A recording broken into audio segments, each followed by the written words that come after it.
Ever since I came back to HF in January 2024, my friends have been advising me to go for a linear amplifier. In ViewLand, the general class license, which I have, has permission for 400 watt power, though my radio can only give me 100 watts. Almost every other operator who I hear on 40 meter has a linear amplifier.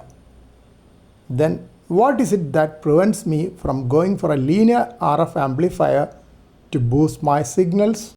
When I came on air with my FT710 radio with full power of 100 watt, there were many on 40 meter who asked me whether I was using a QRP radio. The reason was simple. I was new to commercial radios and did not know how to adjust the radio. I had kept mic gain low and the processor level also low, and I was scared of using the built-in automatic antenna tuner because of the rattling noise it makes. When I increased both mic gain and processor level and started using the auto tuner, others started hearing me better. Then that was not all. My antennas were highly compromised due to space limitations.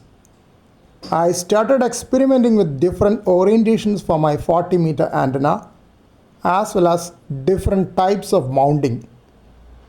In yesteryears, I had the luxury of tall coconut trees on which I could tie a horizontal dipole. But now, I can hardly squeeze an inverted V dipole. Initially, I was using a galvanized iron pipe as the central mast, which I changed to a slightly longer telescopic fiberglass pole. After several experiments, I could find a rather optimal location for my 40 meter inverted V dipole, and people started giving me 59 plus 10 dB reports. I switched over from the thinner HLF 200 cable to thicker RG213 cable with lesser loss. I added a 1:1 current balun bought from a local ham at the feed point as well. Now, at least during good band conditions, some have started asking me whether I am using a linear amplifier. That is my journey from QRP to QRO, all with the same radio and same output.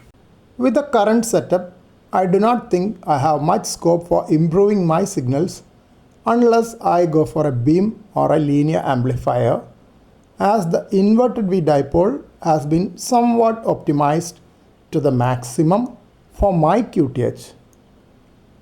Beam is out of question except possibly for 6 meter or 10 meter, as I have very little space on my terrace, which is mostly slope roof with tiles.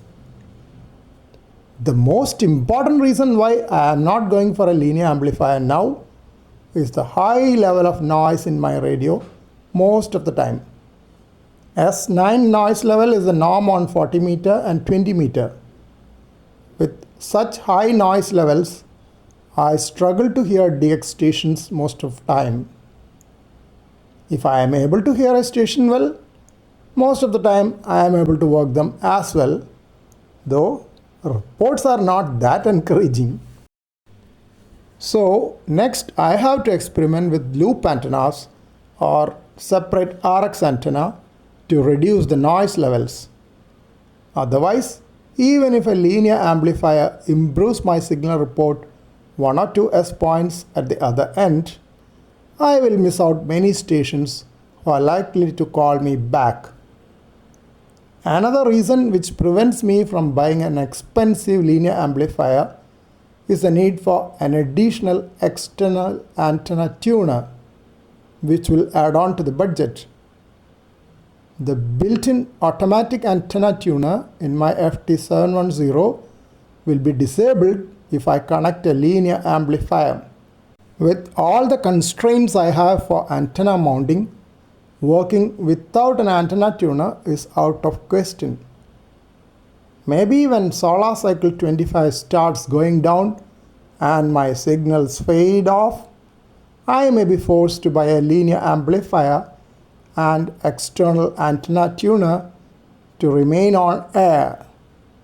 Or should I go for a compromised 80-meter antenna and try my luck on lower band, the propagation on which will improve as the solar cycle ebbs?